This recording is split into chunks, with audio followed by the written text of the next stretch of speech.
everybody for coming tonight and supporting us for the last lecture. It's a really unique opportunity for us to put on a really cool event for the student body. All the funds that we raised tonight from donations are going to go to William Howard Taft Elementary School and their Tiger Room.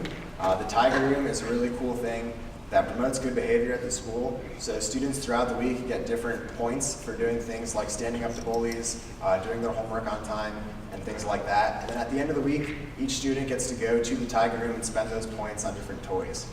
So it's really cool to do that, and all the funds we raise tonight are going to go to buy new toys for the Tiger Room.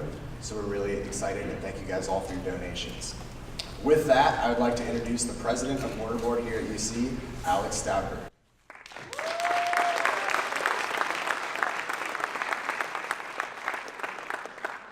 So really fast, before I start, I want to get another round of applause for Joe because he is the man behind this event tonight. He's the one that originally reached out to President Ono's office and basically got everything rolling, so he really deserves that. So one more round of applause.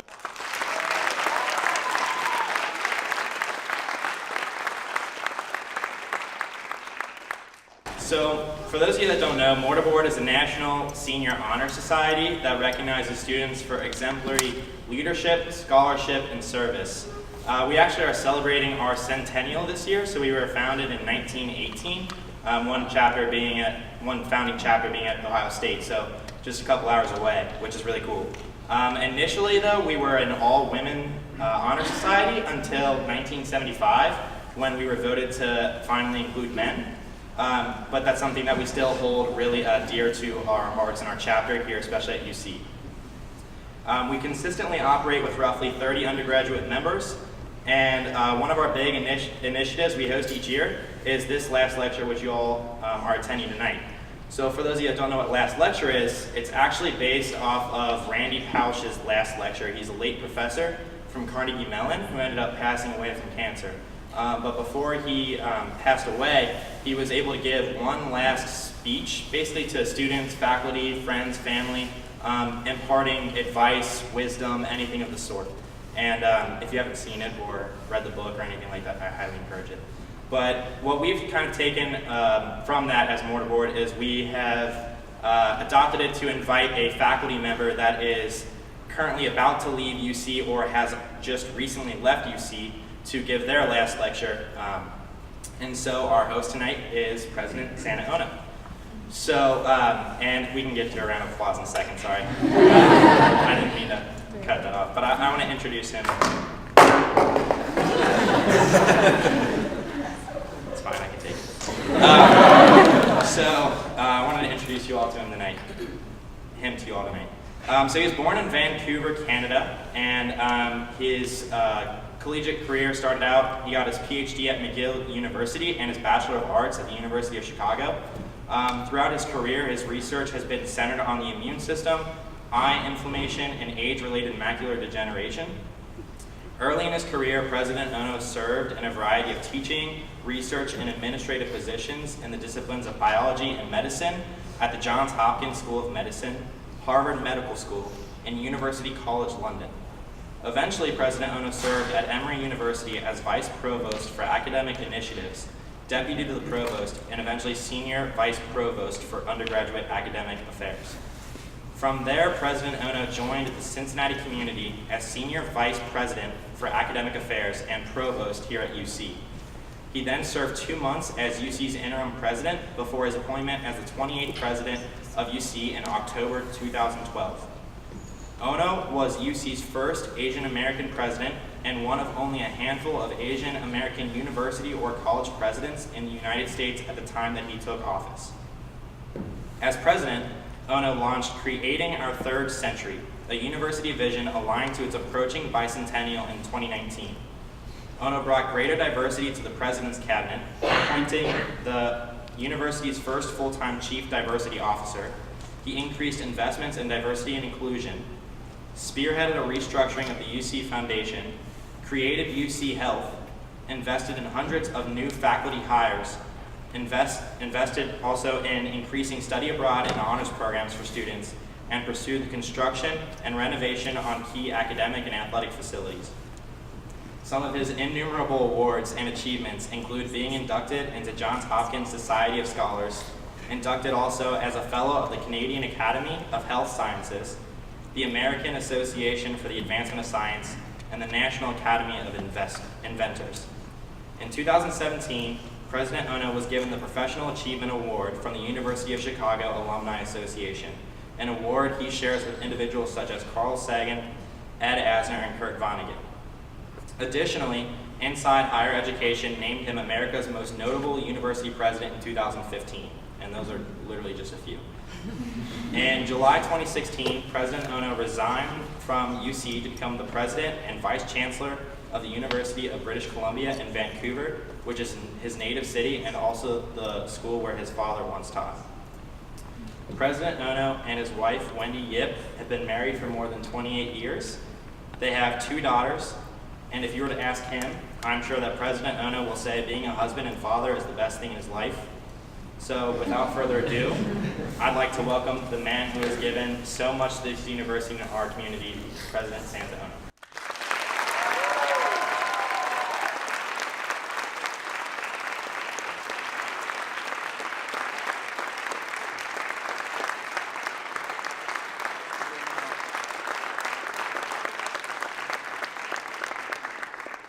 Thank you very much. It's absolutely fantastic to be back here at the University of Cincinnati. I have amazing memories here. And I would say some of the brightest memories I have are you, your smiling faces, and also all the collective accomplishments and individual accomplishments that you've achieved over the years. And it means a lot to me for you to be here today. To hear me give my last lecture. I hope it's not actually my last lecture. You know, if you haven't heard Randy Pausch's speech, his lecture, I really recommend that you do so because it's incredibly inspirational. He was a brilliant scientist at Carnegie Mellon Institution, really at the prime of his life, married happily with young children, but stricken with metastatic cancer. And you need to look at it. I won't actually, spoiler alert, tell you exactly what happens, but it really, I think, is a kind of lesson in that lecture that everyone needs to hear. And it's something that the lesson and the learnings from it that hopefully change how you think about your own life. And I think if you think about what a last lecture should deliver, it really should be something that makes you think when you leave the room, makes you think about your own life, where you are today and where you're going, and hopefully has an impact on how you hold yourself and what you think about your role and mission in life should be, not just for yourself, but for others as well. And I can tell you in following your careers here and before, you already have demonstrated, each and every one of you, that you have a very deep and profound insight into what you're doing. But I hope that what I say today will be of some value to you. As some of you are graduating and thinking about what you're going to do into the future, and some of you are moving into new areas and new cities. I hope that the message that I give you in my lecture will be useful to you as well. I want to talk a little bit about marathons. Not the kind of marathon that you actually run physically, because I've never actually ran a marathon. I was able to run a half marathon, but I would say for several days afterwards, since I didn't train adequately, that I could barely climb steps. So but I'm going to talk a little bit about the marathon, which is life.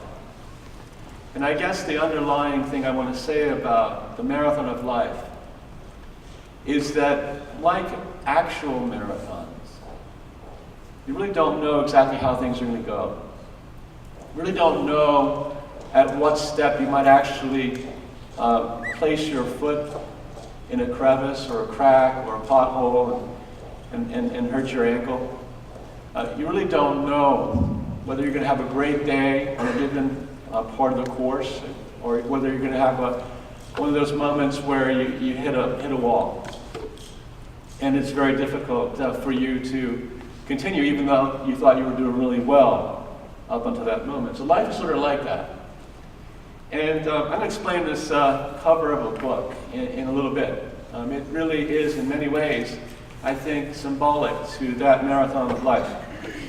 And you can see in this cover, it's a story that many of you probably read. Raise your hand if you read The Little Engine That Could. It's a great book, isn't it? But it's great not because it's got cute animated engines, but it's also cute because, and I think profound because of the message that it delivers.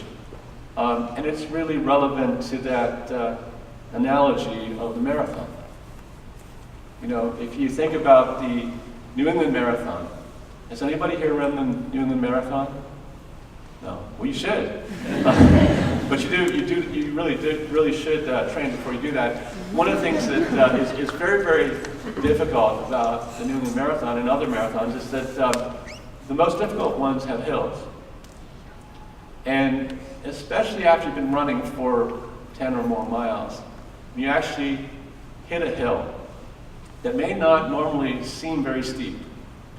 Because of your physical strain that you've experienced up until that moment, that little hill that you can usually just run up pretty quickly can be really something that's really difficult to climb. If have you ever experienced that? You've probably run 10Ks or half marathons. You know what I'm talking about, right? Depending on what you ate, depending upon if you put that foot in a little crevice, depending on whether you were just going a little bit too fast just before hitting that hill that you can normally deal with can be very, very difficult. So I'm going to talk about two parts of my life. I won't call it a marathon yet, but two parts of my life that hopefully will be meaningful to you. I'm going to talk about challenges that I've had, hills that I've had to experience, both physical and mental. And hopefully the lessons that I've learned in those little hills as a locomotive in my life will be helpful to you. You know, having had to deal with these challenges during my life, I've come to realize that life is indeed a marathon.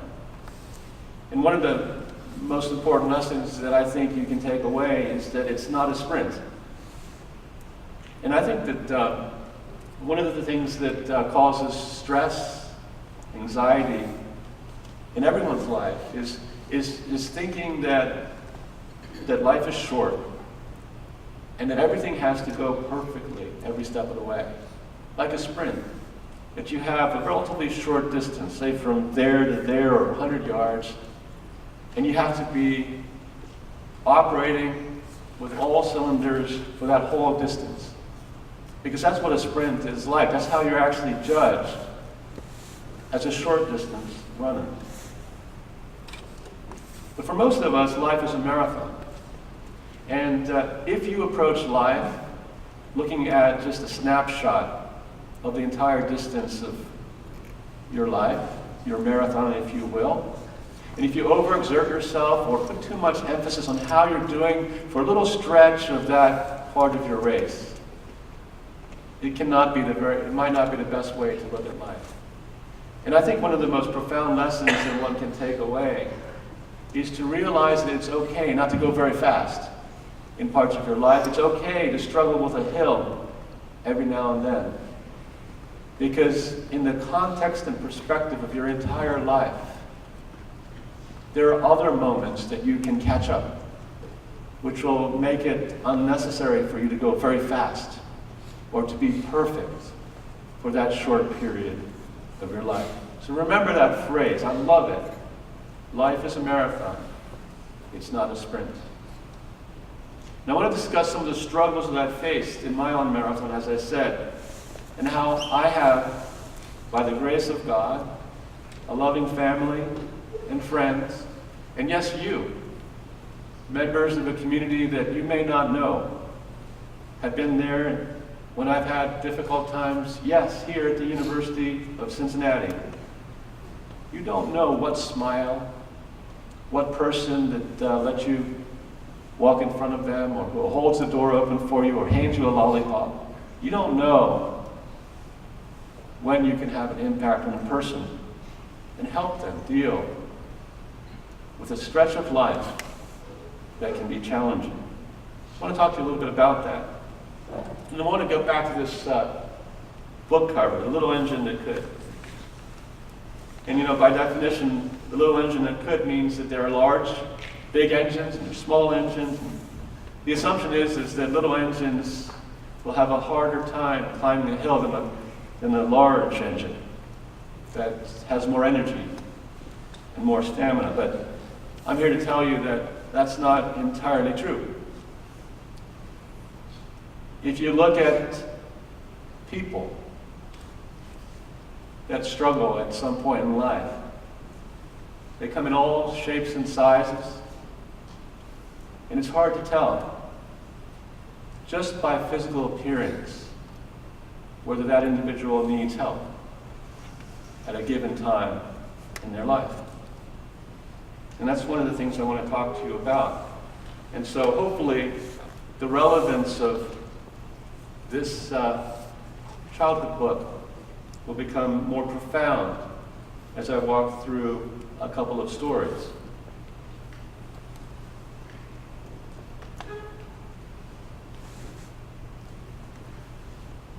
So here you've got photographs of two young men. And believe it or not, the guy on your left is me. Quite a long time ago. And the young man on your right is an amazingly talented person called Brogan Dully, who was a student at the University of Cincinnati. I want to tell you the story of these two young men.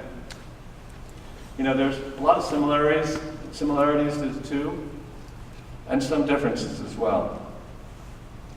One of the first things is that both of these photographs are taken around the time of high school and university years.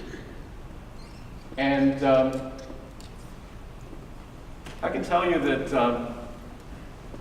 I was not athletic. I'm still not athletic. You can see here in this picture that back then I was probably around 6 feet tall and probably weighed about 118 pounds. If I just had after a meal, that would be. And I certainly couldn't run, couldn't swim, couldn't do anything at any competitive level. And I wasn't really confident enough to teach people, to inspire people. And that was me at that snapshot in time of my marathon. Now, Brogan was a completely different kind of individual. You can see he's a lot better looking than I am. But he was also an incredibly gifted swimmer. And I've had a chance to talk to people who knew him. He had a very warm heart. And he had an ability to inspire those around him, to make them laugh, especially in his interactions with kids. And he was a swimming coach, I think somewhere in Turpin. And he used to tell that story about the little engine that could. Another similarity between myself and Brogan is that, although it might not have been immediately obvious on the surface, we were both struggling. I'm going to tell you a little bit about my struggles, a little bit about his struggles. Some of you may know, because many of you are from Cincinnati, that Brogan took his own life. The similarity is that I tried to as well, twice. Once when I was 14, and once when I was in my 20s. When I was 14, I was at home. As you've heard, my father was a brilliant mathematician who came to North America at the invitation of a famous physicist called Robert Oppenheimer. He had been speaking with the most famous number theorist in the United States, someone who worked in a place called the Princeton Institute for Advanced Study, a mecca for physics and pure mathematics. And so he's a pretty accomplished, brilliant man. And he and my mom gave birth to 3 boys. My older brother, Memoro, was a brilliant musician, a child prodigy. As a child, he played with the Baltimore Symphony Orchestra, Pittsburgh Symphony Orchestra, won the concerto competition to Juilliard School of Music. And he was celebrated. And he even, on top of that, when he was in high school, got a perfect 4.0 GPA, perfect SAT scores, and in addition to being admitted to Harvard, Juilliard was also admitted to Curtis Institute of Music as well as Harvard College. So he was a hard act to follow as the middle child of San Fernando. That was my brother, Memoro. So for a little while, I was the baby of the family for about 6 years, and my parents gave birth to a 3rd son. My younger brother's name is Ken, and he was better looking. He is better looking. He is a very, very talented, accomplished athlete. He actually holds a lot of medals in an Ironman competition to this day. One of the most competitive Ironman athletes of his age range in the United States. And on top of that, it was clear that he was a math prodigy. My father's a mathematician, so he was pretty proud to have a son who, at a very young age, was able to say to my father, with me watching, to say, you know, the reason why there must be an infinity, this is as a child, the reason why there must be an infinity is because if you take any number to be x, there's always x plus 1, before the age of 10. And my father said, this boy can become a mathematician. And in fact, it happened. He is, some of you may know, his name is Ken Ono, one of the greatest mathematicians, I think, and I'm very proud of him, of his generation. He's now a professor of mathematics at Emory University. And then there was me. I was the middle child. I wasn't very talented in music. I was certainly not talented in mathematics. I even got a C in trigonometry. I think, frankly, my parents didn't know what to do with me. They didn't think I was going to amount to anything. And when you're a child, surrounded by prodigies as your brothers, and a number of other things were going on that I won't really talk about, that, along with I think really my genetic predisposition made it very difficult for me to deal with my existence at the age of 14. So on one evening, after we'd finished eating dinner, and my parents were watching the news, back then when there were only 3 channels on television, nobody knew anything, but I went to the fridge, never had anything to drink, reached for a bottle of beer. Back then I probably weighed 100 pounds, who knows? And took that bottle of beer and a whole bottle of pretty strong cold medicine called chlorocidin. Went up to my room, had a big rock, big stone, closed the door, put the rock behind the door, and took a whole handful of pills and tried to take my own life. You might say, why? The reason was that I felt completely inadequate. I felt that my parents weren't proud of me. Now, later in life, I now know that that isn't exactly true. I have no blame towards my parents. I think they love me. They didn't know what to do with me. But perception sometimes really has an incredible impact on one's mind. And I needed somebody at that time. Somebody to notice, somebody to ask how I was doing, and I didn't. But I'm really grateful that the next day, although I probably was very groggy and didn't wake up until the afternoon, that I did wake up. You know, some people who actually try to take their own lives and don't succeed, the next day feel this incredible euphoria. They feel as if, what was I doing? You know, there's actually a YouTube video of a man whose job it is to try to persuade individuals not to jump off of the Golden Gate Bridge. If you haven't seen it, look at it. It's really very, very profound. And when you listen to him speak, he says that if you talk to them, when they're persuaded, most of them feel a tremendous sense of euphoria. And there are even some individuals who jump off the Golden Gate Bridge. Most of people who do jump off the Golden Gate Bridge don't live. They don't survive. But there's some that actually do survive. And when you actually ask those individuals, how did you feel when you jumped? They say, the moment they did it, the split second after they jumped, they realized that they wanted to live. That it was a mistake, and it was a cry for help.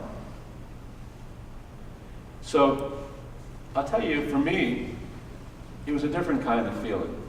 I didn't feel that euphoria. I didn't feel like I wish somebody would talk to me. I still felt very inadequate and very anxious. I was depressed because I didn't think that I was worth anything. Somehow, however, I carried on in this marathon of life. In that little part, that little sprint, that little part snapshot of my life, I was feeling very desperate, but I carried on. Not because of any conviction or bravery or anything like that, but just because I carried on. And the second time that I tried to take my life was, as you heard, in my 20s. And by that time, I had finished, I graduated high school. I actually gotten into the University of Chicago. And I think my parents actually started to feel that I was maybe going to have some kind of a future. But after graduating from the University of Chicago, I got into McGill University and was doing my PhD and trying to get my experiments to work. And I tried over and over again, and then failed over and over again. So the second time, I was a little bit more experienced with what I was doing. And once again, for some reason, I wasn't successful. I would just struggle with mental health issues throughout my youth and young adult life. As I said, including my years at the University of Chicago, McGill University, Johns Hopkins, and Harvard University. You might say, why would somebody who could get into these schools and graduate from them and do relatively well feel as if they were inadequate? And the reason is it's got nothing to do with what you've accomplished. It has to do with something that's part of your genetic predisposition. The most serious situation occurred when I was in Baltimore, Maryland, when I was an assistant professor at Johns Hopkins University. I graduated from college, gotten a PhD, gotten experiments to work. I even wrote my PhD dissertation and defended it. You would say, that should be enough to validate your life. But I can tell you, in talking to individuals at many universities, including the parents of a young lady who had graduated from college, from a very prestigious college, got into medical school at the University of British Columbia, very, very difficult to get into, who was doing very well. And on top of that was the star goalie for our very, very competitive ice hockey team. Her parents didn't know anything was wrong. On the outside, she looked fine. She was succeeding. She had lots of friends. But she took her own life. And when you ask them, and when they look at things like her diary or her notes, it reveals things that nobody else knew. You see, she wasn't willing to talk about, she wasn't comfortable to talk about what she was going through for a number of reasons. One is that it's difficult to talk about your struggles.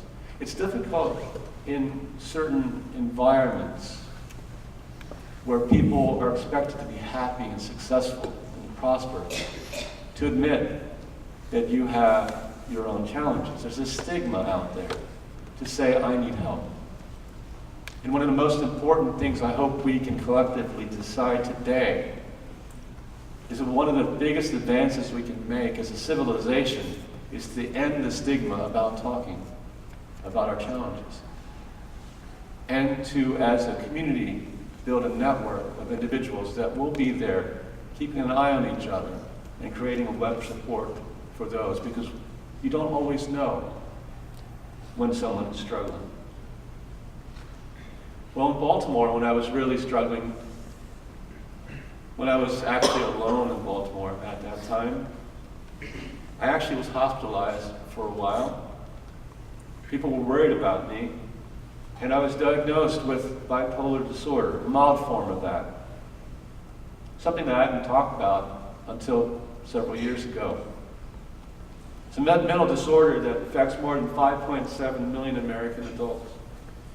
People who have this disorder experience episodes of depression, anxiety, feelings of inadequacy, followed by manic, overexcited episodes. And sometimes maybe you can see that in me as I don't know, crowd surf at different stages.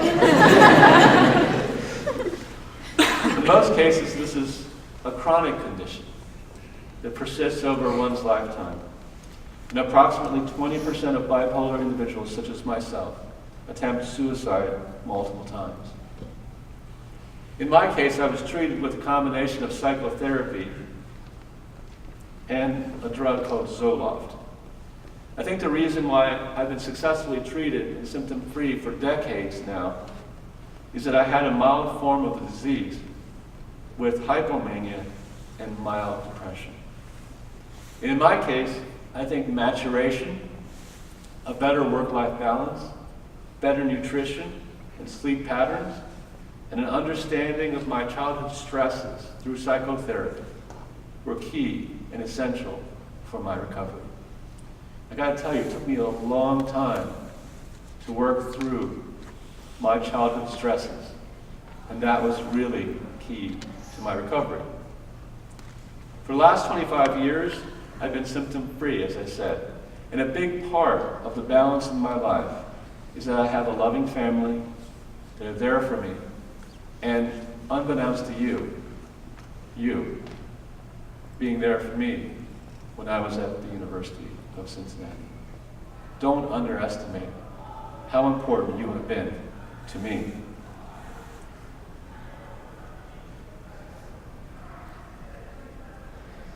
I want to tell you a story about Rogan Dully, for those of you who may not know.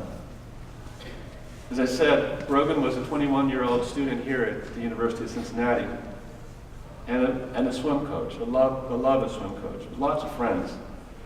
He was a wonderful human being. He left his apartment around 2 a.m. on May 18, 2014, telling friends that he wanted to retrieve a cell phone he had lost earlier that evening. He never returned. 8 days later, after a massive search involving perhaps some of you and myself and his family, he was found in a nearby building. His death affected all of us, the members of the UC community, and of course his family, very deeply. I'm not sure any of us will ever understand what was troubling him, but certainly things were troubling him. His parents, his brothers, and his sisters are still searching for those answers, but I want to tell you an amazing story about that family.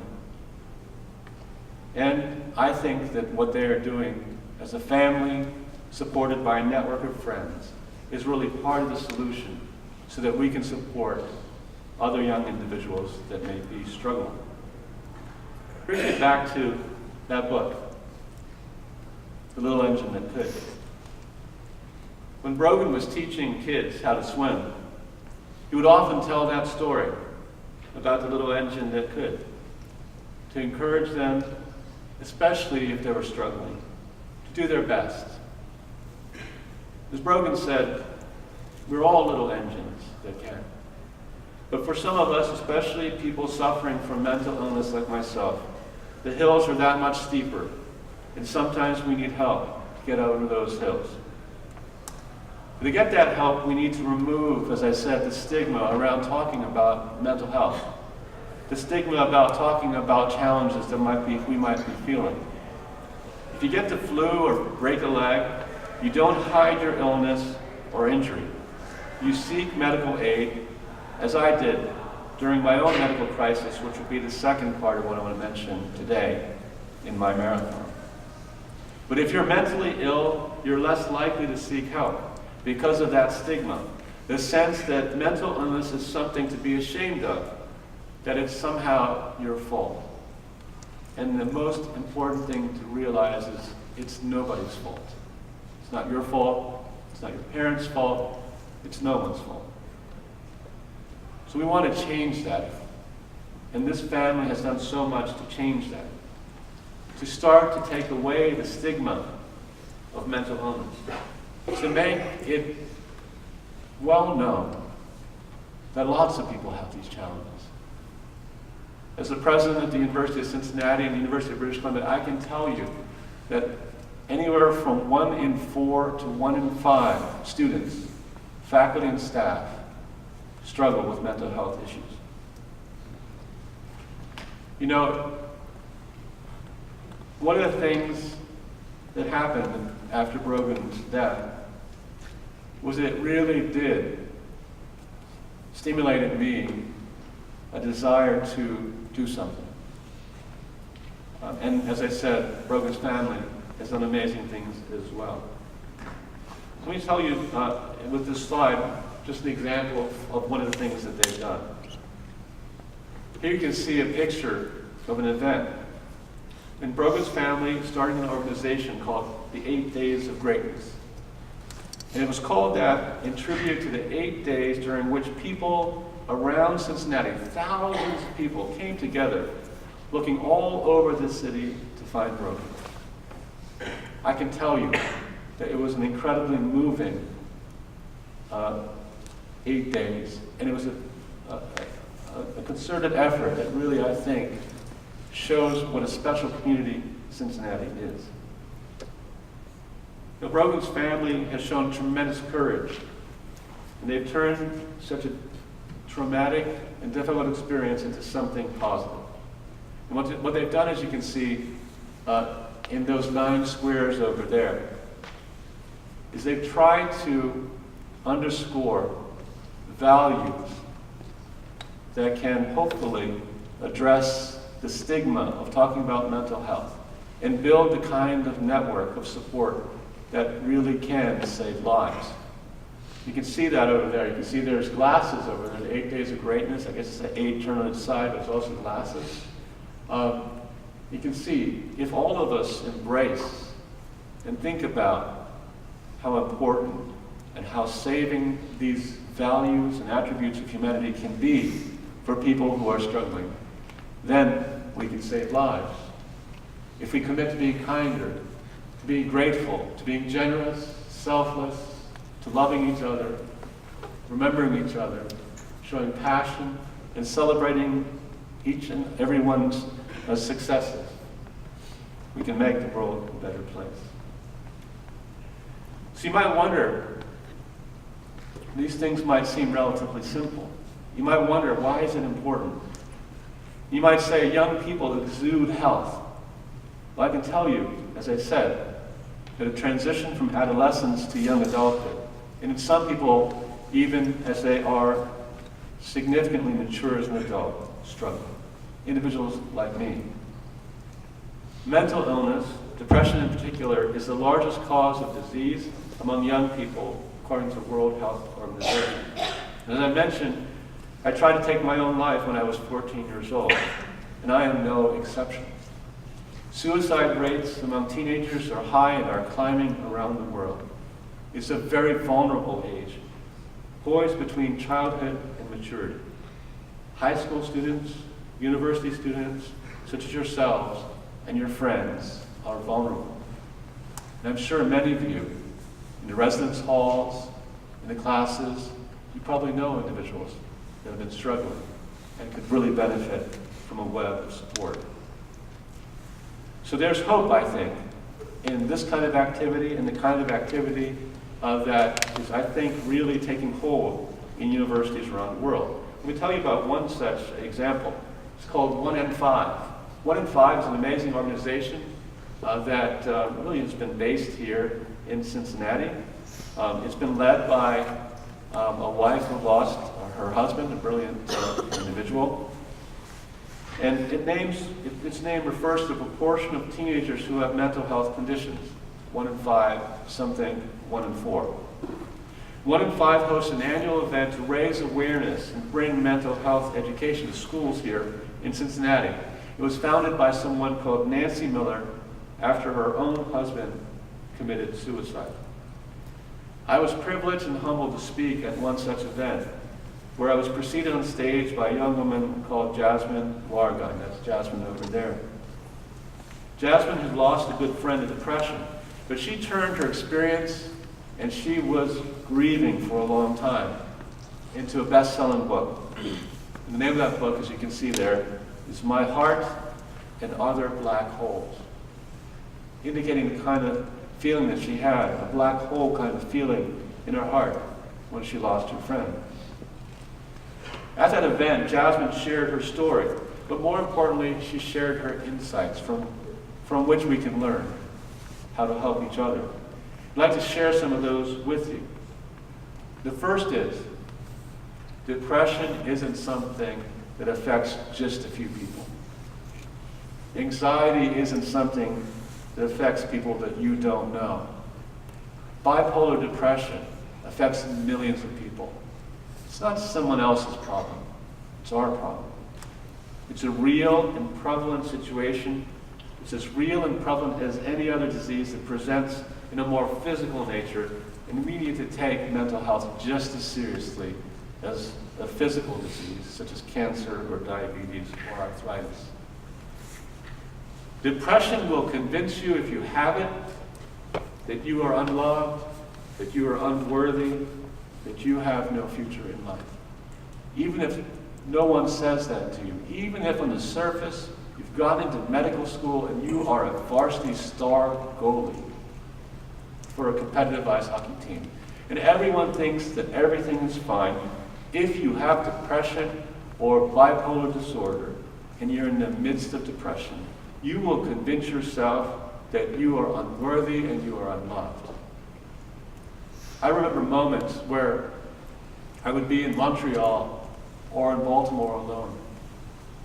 It would be a Friday, an experiment didn't go well, or I got a poor grade on an exam, or I didn't understand a concept. And those feelings of inadequacy became very deep and very heavy. Or I would be there on a Friday night and all of Saturday in a bowl in my bed, not knowing whether I wanted to live. Then Sunday came and the same thing happened. And sometimes I would miss Monday because of my depression. So no matter how you might, on the outward surface, appear to be doing well, if you have depression or bipolar disorder, you know how crippling the feelings of inadequacy can be, even if you're surrounded by loving friends and family. Certainly, since life is a marathon, there are bad days, like those weekends where you can't even get up, can't even eat. There are also days filled with love and laughter and sunlight. We need teenagers and young adults to understand that you can have those really bad days, but you can also live a meaningful and good life, and that there is a bright light at the end of the tunnel. We need them to know that it's okay to talk about their challenges, their uncertainties, and we need them to know that they aren't alone. These are powerful words from Jasmine. You should read her book, her insights from her conversations with her friend who took her own life are really, I think, a textbook for what we can do to support individuals young people in need. And now I want to talk a little bit about another part of my marathon. Behind me you can see the entrance to a research institute, which is part of Harvard Medical School. It's a place that I worked as an associate professor. And I was pretty happy at that time. At the age of 36, my wife gave birth to our first child, Juliana. And I was an associate professor. And I had gotten a grant. So things I thought were going pretty well. Now, Eye Research Institute near the Massachusetts General Hospital. Wendy and I had just bought our first house, a ranch house in Newton Center. We were happily setting up our first home, taking care of our newborn baby. Wendy was active practicing law and frequently traveling to national conferences as a well-respected patent lawyer. And we were fortunate that Juliana was being taken care of during the days by an outstanding daycare provider and friend called Donna English. She's still in our lives, and she's a wonderful person. One Friday when Wendy was away, I had just finishing lecturing at Harvard Medical School, and I felt unusually exhausted. I was meant to drive from Brookline, Massachusetts to pick up Juliana in West Newton, but I found that I could barely make it to my car and had problems lifting my legs into the driver's seat. Somehow I was able to get the car moving and to begin my trip against heavy traffic, but I became increasingly weak and had problems even turning the steering wheel. As I was about to pass my house in Newton Center, I knew that I was in significant trouble. The weakness in my arms and legs was alarming, and I wasn't sure that I could make it all the way to West Newton to pick up Juliana. Fortunately, I was able to call Donna, and she said that I could go home and call her when I was well enough to pick Juliana up, even if it was in the evening or the next day. And it was the next day until I felt a little bit better. It was Saturday morning. When I got back to my house, I was barely able to crawl into the house, collapsed onto the floor right next to the front door. I was so exhausted that I fell asleep, and I didn't wake up until the next morning. When I did wake up, the phone was ringing. It was Donna, and I took the call. I asked her to bring Juliana to the house because I wasn't well enough to drive to pick her up. But an hour later, Donna and Juliana showed up at my house. And although Donna was very worried, I convinced her that I was well enough to take care of 1-year-old Juliana. Later that day, I became even more fatigued. And I was there alone in the house with a 1-year-old daughter. My fingers and my toes became very numb, eventually to the point where I could touch something without feeling it. And I was having problems seeing properly. Remarkably, I remember vividly that toddler Juliana showed tremendous empathy toward me, knowing that I wasn't well. Wendy returned from out of town on Sunday, so Juliana and I were alone all of Saturday. She returned on Sunday, and I told her that things were not well.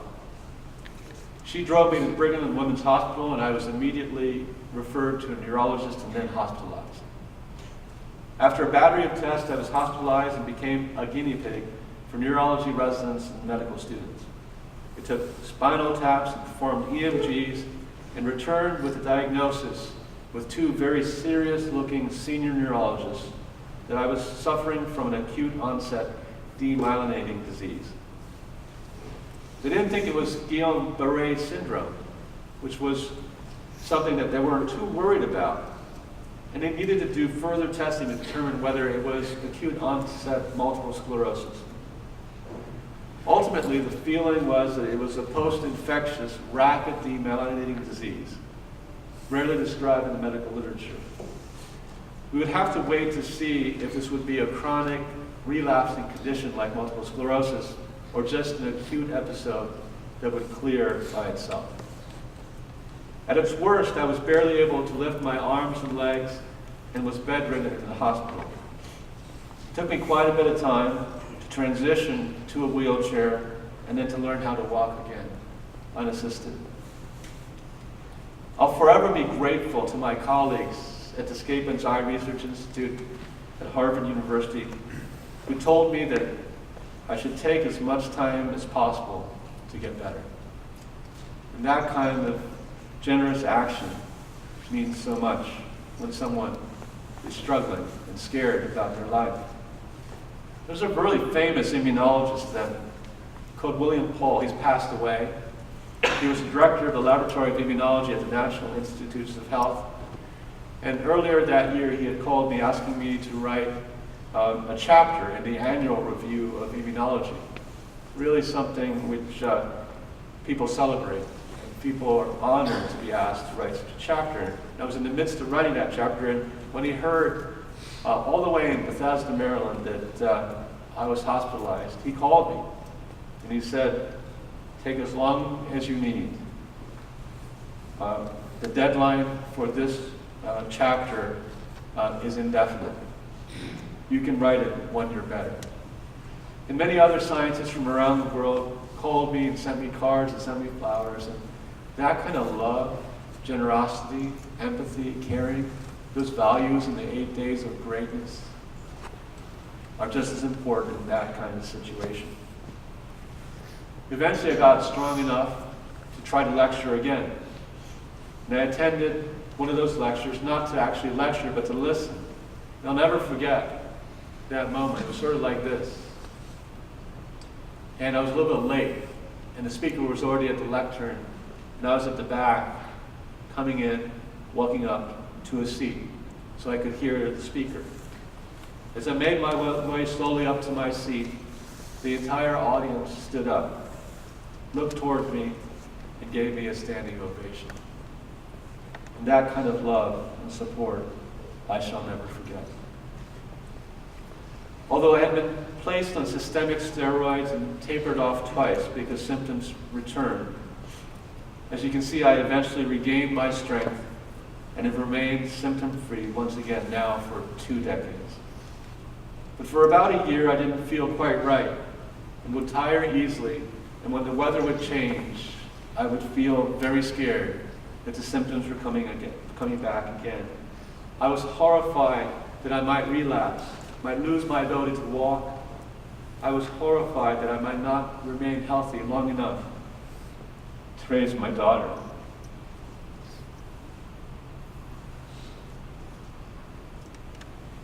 I made it through those dark days with the support of lots of friends. Someone called Reverend David Danner of Trinity Church was particularly supportive, but not only him. I'll never forget the support of a group of friends that we had. Their names are the Meltzers, and I was particularly touched when Robert Meltzer, just a middle school student at the time, dropped by one afternoon just to check on me to lift my spirits.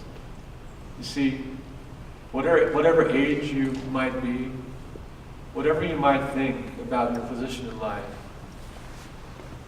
you can be the person that provides that love and empathy and generosity that can be so important in the marathon of someone else's life. Don't underestimate the impact that you can have on others. So with the help of friends and the grace of God, I took one day at a time and regained my strength. And by the grace of God, I was able to go back to work and to continue my life and career. As you can see, I'm standing today. So what did I learn from this second health scare? Well, the health scare had a real impact on me. It made me appreciate simple things, such as just being healthy, being able to walk, watching the sun rise and sunset, listening to birds sing, enjoying the laughter of my daughters and their friends in the house.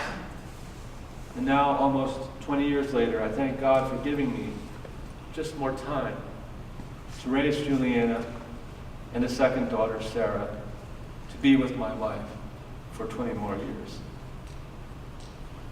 And so that's at least part of my marathon. I hope it's not the end of my marathon, but that's my marathon thus far. Which brings me to where we are today. As you can see, in my marathon, there's been very good days and very bad days. And among the greatest days, happiest days of my life were my 6 years here at the University of Cincinnati. Sometimes things weren't easy, but most of my time here was amazing.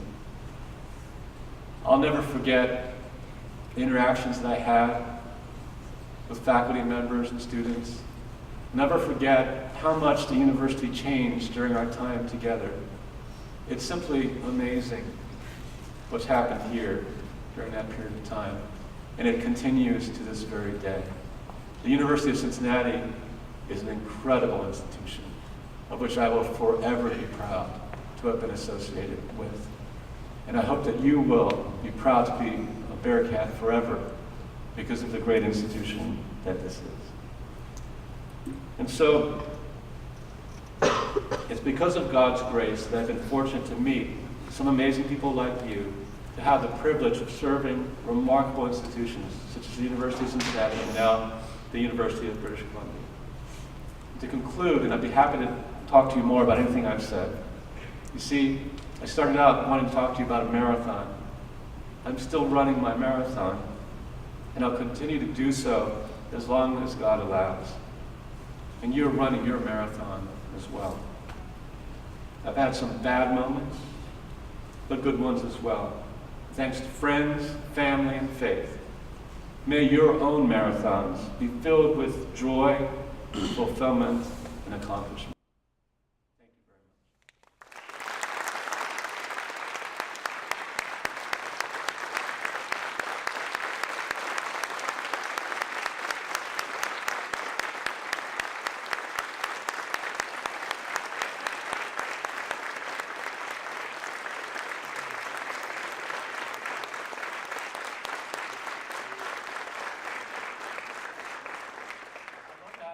Answer any questions that you might have if you do. I promise I won't let it go too long because I've already talked too long, but I'd be happy to answer any questions that you might have. By the way, Bearcats, number 6 in the nation in basketball. It's pretty amazing.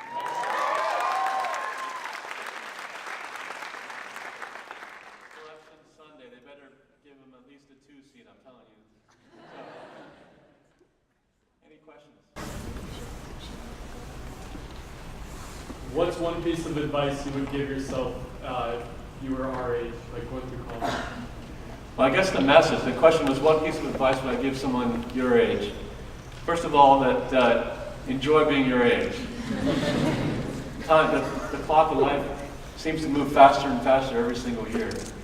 So enjoy your time right now. I think what I was trying to say with these 2 stories is I think when you're younger, everything seems so incredibly important, to be so impactful on what you can do later in life. I hope that what I've shown you is that if you look at my life so far, in different snapshots, if you look at the many different sprints that make up the marathon of my life thus far, I hope you'll see that you shouldn't take a challenge or a defeat at any part of your life too seriously. I would say the advice that I would give you is to be kind to yourself, to give yourself a little bit of slack, and just to keep like the little engine that could, just keep moving on one step at a time. And usually you can see that, when I was really struggling, when I was bedridden in the Brigham and Women's Hospital, if I remember what I felt like at that moment when I was actually being moved on a stretcher from the neurologist's office to the rooms for spinal taps, I was really scared.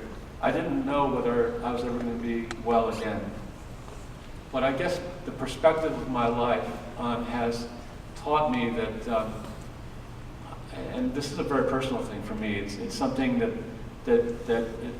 is not true for everyone. But for me, I truly believe that it's by God's grace that I was able to make my way through that difficult moment. And for some people that's true, for some people it's not true. But for me, I believe that if you think about the 2 most difficult times of my life, one was dealing with my depression. Some people would say it was a psychotherapy and working through your childhood struggles that was really key in getting over my mental health challenges. And I think that they were very impactful. Some would say it's actually Zoloft that cured you. I don't think so. Actually, when I took it, my mouth was very dry. I felt terrible. So I actually think for me, the two most important things were psychotherapy and my faith. And I think of those two things, I would say my faith was the most important part of me being able to have the strength to work through them. So my advice to you, to all of you, is don't be too hard on yourself. And remember that life is a marathon, not a sprint. Don't get disappointed if you don't win every sprint. Don't worry if someone might be faster than you at a certain moment. Because some people are late bloomers, and some people change entirely what they do during their life. So be easy on yourself, love yourself, and allow yourself to become the best version of you that you can be. Go ahead, Miguel. You have mentioned one thing that I know has been a great medicine to you, and you told me on the slide, that has helped you emotionally, and once you told me that it helped you keep your sanity. Absolutely. Tell us a little bit. I can. So Miguel is actually a professor. He's a composer at the College Conservatory of Music. And some of you may know that I have two hobbies and passions that I love. One is taking photographs, and I hope I can take more photographs of you after we finish this conversation. But the other passion of mine is something that I think that I love playing the cello. And it's incredibly therapeutic for me. Some people, it's cooking. There's this really famous geneticist that I know called David Suzuki. His therapy is washing dishes, and his wife loves that. So it's really up to you to find what it is that, some people it's working out. For me, it's playing the cello. And I do believe that part of my struggles were that when I was focusing too much on experiments and publishing papers and being a good scientist, that my life wasn't well-rounded. We talked a little bit about work-life balance. I'm talking to you guys over there. Work-life balance and finding something that will allow you to relax and unwind and really look at different perspectives on life is really, really healthy. So, Miguel, I'll tell you, I had some pretty big challenges as president of the University of Cincinnati, as you know. And at those times, I would say the saving grace was not just my faith, but the fact that, which I'll take a little bit of time to tell the story.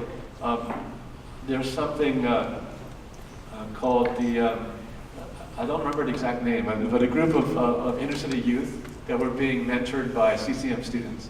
And a number of companies would actually donate rosin and bows and instruments for inner city youth here in Cincinnati. And I was asked to witness them playing. And the instruments weren't good. And the conditions for teaching them weren't ideal. They were being taught how to play instruments in very noisy circumstances outside of the room.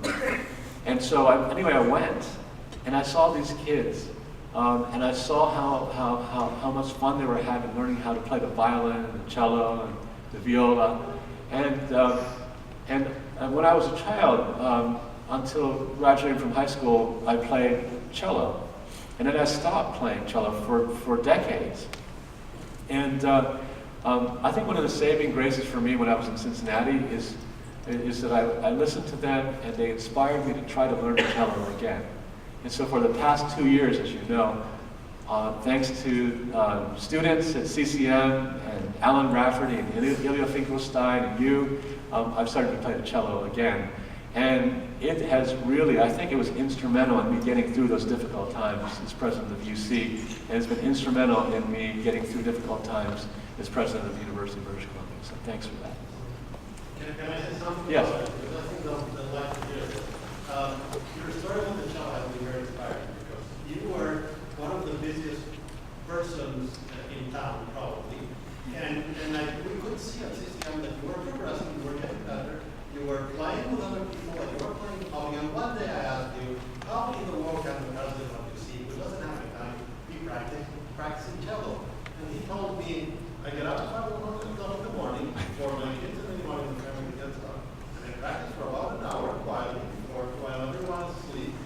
and has helped progress and that helps me keep my sanity. I thought it was very inspiring and a great demonstration of his willpower and his strength and his belief in something like music that really. I want to say something that, I talk to a lot of students that are having mental health challenges, and they often say to me that they're feeling stress and anxiety because they don't have enough hours in the day. That they feel they have to constantly be in the laboratory, constantly be studying because they feel if they get a B or a C, that their future is going to be bleak. And so that's really sort of the essence of what I'm trying to say, is that they're looking at their life as a sprint. They're looking at one semester. And hopefully that the lesson, the takeaway from my lecture will be that that's not what life is like. That you can get a C in trigonometry and become the president of the University of Cincinnati. if you're a 14-year-old, you think, my life is over. I'll have no future. That's not true. You can get a C in trigonometry and become the president of the University of Cincinnati. Maybe even Miguel had a bad grade, who knows? But a lot of people think that, so when you talk to adolescents and young adults about why they feel so much pressure, they say they feel they have to be perfect. You don't have to be perfect. You don't have to look perfect. You don't have to be perfect. Nobody is perfect, right, Robert? Maybe Robert's perfect. No one is perfect. So you don't feel like you have to be. Be kind to yourself. Allow yourself to be less than perfect, because things will still be okay, right, Shima? And so the other thing is, to your point, Miguel, about how could I find time? Actually, the converse is the message. Make time. The problem is if you think that the only way to succeed is to only work, or only to do science, that's the problem. Because then you don't have your work-life balance. And you'll find that if you make time to work out, to run, to swim, to sing, whatever it is that makes you happy, wash dishes like the geneticist David Suzuki, that time won't take away, but will actually help you be better and to be well and to be more successful and efficient in whatever it is that you're trying to achieve. That's sort of the lesson. Any other questions? When you were president here, we as the students got the highlight for president of the students how much we got to see of your life and how much of your day-to-day life that you shared with us. With you going to UBC, we haven't, frankly, been able to keep up with you as much. When you left to go to UBC, you talked about, you were excited about all of the opportunities and everything that institution and that side of the continent would present you with.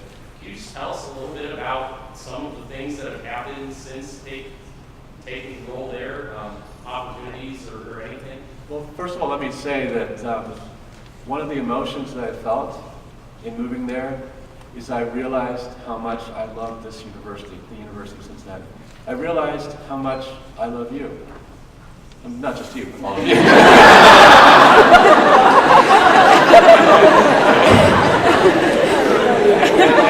and so, I don't know, sometimes, you don't appreciate what you have until you leave. And so I hope that means something to you. I didn't leave because it's really quite complicated. And I haven't really talked about this, so I'll talk to you about this if you don't mind. The reason why I moved to the University of British Columbia is because in my family and in my life, and in all of your lives, you'll find that there are places or institutions that have special significance. To a lot of people, it's where they go to college.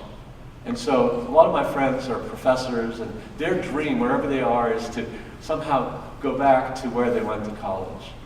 There are certain parts of your life that are formative, that are very special. So the University of British Columbia, for me, the reason why it was attractive at that moment was that I was born there. I was a toddler there. My father's career, that was the inflection point that allowed him to continue to prosper as a mathematician. And if he wasn't given that job, he might have had to go back to war-torn Japan or to Brazil, and everything would have been different. And so for our family and for me, was a very, very, very special, almost mystical place, almost irrationally so. So it had nothing to do with my not loving Cincinnati as a city or the university. I'm super hyper in love with the University of Cincinnati, and that will never change. So does that help you? And but to be very honest, I would say members of my family realized how special this place has been for the 6 years when you leave. And so for me, that's why it's so special that you remembered me and that you've given me this chance to come back and remain connected. And you know, I'll tell you, at the University of British Columbia, I did a Reddit where people can ask you anything. And one of the questions that I got from them is, why do you spend so much time tweeting or Facebooking about the University of Cincinnati? And I said, because it's such a special place for me, and I will never stop rooting for the Bearcats. That's that. Any other questions? Go ahead. Yes, I was wondering if the school also has been there, friends and stuff like that, sorry. I'm sorry. Someone who doesn't have like someone who also has connections in your family and friends like that. I was wondering how exactly you get to the point where you said, yes, this is what I want to do, where it clicked, because I remember you talking about, Yeah, thanks for that question. I'll be very honest. When you have brothers that are that extremely talented, you know, my older brother won the concerto competition at Juilliard, and that's full of some pretty talented musicians. I think those of you who know how competitive it is to do that. And to play with orchestras of the caliber of the Pittsburgh Symphony and the Baltimore Symphony, top 10 to 15 North American universities, at the age of 11, it's really a high bar to try to match when you're just a regular person that plays average cello. That's me. And then there was this. My younger brother is really quite a genius in mathematics. It was clear then, and it's turned out to be true. I'll be honest with you. There were times. Not only did I have feelings of inadequacy, because that was the frame of reference. I thought everybody in the world is like them, and I'm this totally inadequate, stupid person. I really felt that. That was the frame of reference. And so there were times that I felt all kinds of emotions. In addition to being depressed, feeling inadequate, I felt jealousy, to be very transparent, because those are human emotions. When did I start to get over all that? I think I did need quite a bit of therapy to work through all those things and to realize, you know, it takes time, and sometimes it just takes age to realize that sometimes you misunderstand your parents, and you know, they love you just as much. And even though they might appreciate mathematics or music because it's what they care about, it doesn't mean that they don't love you because they don't get engaged or don't talk to you about it, just that they don't understand it. So, you know, there's this incredible movie that you should watch called October Sky. Has anybody watched it? October Sky is this movie. What's his name? Jake Gyllenhaal? Something like that. Anyway, there's a movie of two brothers that are sons of I think, a coal miner. And the older son is a star football player in the high school team. And is macho like the dad, and the dad spends a lot of time watching his son play football, cheering for him, because he understands that. The second one that Jake Gyllenhaal, I guess that's his name, plays, is someone who is a science nerd. And he's completely captivated by rockets. And his father has no understanding or appreciation of why he would want to spend his time building rockets. In fact, he wants the son builds a rocket that actually accidentally goes to the wrong place and sets something on fire. I don't know if you've watched this movie. But basically, when I watched that movie, I would say watching that movie was really therapeutic to me, because when I watched that movie, I cried, I'm sorry, I'm that kind of guy. But I also understood my childhood challenges. That I understood that parents aren't perfect, and parents will unwittingly show favoritism for one child over another. And it's not that he didn't love the rocket building son, he just didn't understand. And so when I saw that, I realized that everyone has different strengths, you know, and even though I'm not as talented as a musician, not as talented as a mathematician, no matter how hard I practice or how hard I try, I even took a math course at the University of Chicago that I had no business taking because I wanted my father to be proud of me. And so I took analysis, and I did very poorly. But I did that for the natural emotion of wanting to have parental approval. And so hopefully that's helpful for you. I think part of my healing and part of the therapy was realizing that we all have our strengths. And that it's really important to love yourself and not to define your self-worth from another's perspective. And it's easier said than done. And sometimes it requires that you find people like yourself that will understand and love you and appreciate you for who you are. But people also change, whether they're siblings or their parents. Eventually, with time, they do realize often they come to appreciate something they don't know, and they grow from having children that do things that they don't understand. So sometimes things get naturally better because the parent or the sibling changes and becomes more appreciative of who you are as well. Is that helpful? Any other questions? So I know that a lot of us here, like in mortar board, I know is like a upper level honorary. So like you're either in your 4th year or 5th year. So a lot of us are about to move on, either go to graduate school, new job, something like that, move to a new city. Do you have any advice for starting off that new section of your life with a good foot? Yeah. So the question is, a lot of you are about to graduate. You're about to approach another chapter in your life. Is there any advice that I have for you, having lived somewhat longer and having experienced a number of different chapters? It's the same advice. Be easy on yourself. Be kind to yourself. Love yourself. You know, I'll be honest. One of the hardest things was leaving. Each of these moments is very traumatic. Leaving your nuclear home. I remember when I left my family in Baltimore, got on a train by myself, went to the University of Chicago to a place where I knew nobody. I don't know how you felt. Remember how you felt? You arrived here as a first-year student, and I felt homesick, even though I didn't feel that nurtured at home. Just going to something completely different, which wasn't normal, I felt really scared. Those first 2 nights in my dorm, looking at the ceiling, I said, what have I done going so far away from home? And maybe some of you felt that way. But then eventually I made more friends in Chicago. And then I went to graduate school in Montreal. And to be frank, it was really difficult because I went there because my girlfriend at the University of Chicago was going there. We were going to go together. And it ended up that I went there and she never came. So that was pretty difficult. Because I made that decision to go there because of her.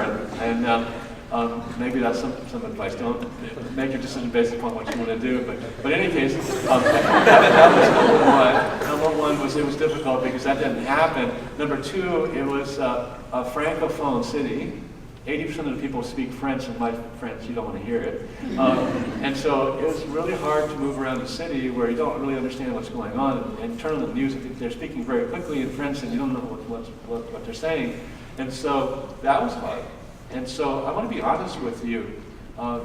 As you move from now a very comfortable cocoon of the University of Cincinnati to who knows where, I want to be very honest with you that every transition has its challenges.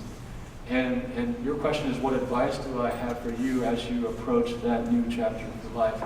One of the hardest things from leaving college and going to graduate school is that you go from a place where there are thousands of people your age, if you're in graduate school or you're in a job, to a situation where you might be the only person your age in a laboratory. And you're surrounded by postdoctoral fellows and faculty members, and they're all focused on their experiments. And you go from a huge social network to being the only one or just a couple people your age. It can be very isolating. And so the advice that I'd have for you is that, and that's the same if you go from this kind of environment, you work, let's say you're working at Procter & Gamble, right? And you're put into a division where everybody on your floor is 5, 10, 20, 25, 30 years older than you. It's a totally different world. And you go to work and you're with people, that it's a very different environment, and you go home. And it might be in a city where you know nobody. And so my advice is that the fact you're asking that question is a good sign that you realize that it's going to be different. And really put effort into designing your days and your weeks and your activities so that you can supplement any kind of change in the support network that you have. So, if you go to, let's say, from Cincinnati to Pittsburgh, and you have to watch the Steelers, that would be very painful. But to be serious, find groups of people relatively close to your age that have similar interests, and force yourself to make those kind of structures so that, knowing that things are going to change, that you actually create a social network around you. It's really, really important. Hopefully that helps. Any other questions? Okay. Thank you very much, everybody.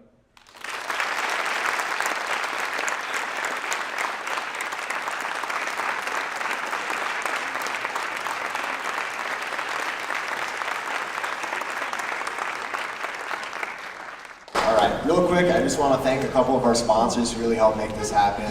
Student government was huge in really allowing this event to take place. And also the College of Engineering and Applied Science Tribunal also helped out a lot. So we'd like to thank both of them for making it happen. Thank all of you guys for coming out. And then once again, just thank you, Dr. Oder, for coming and making this happen. Thank you guys.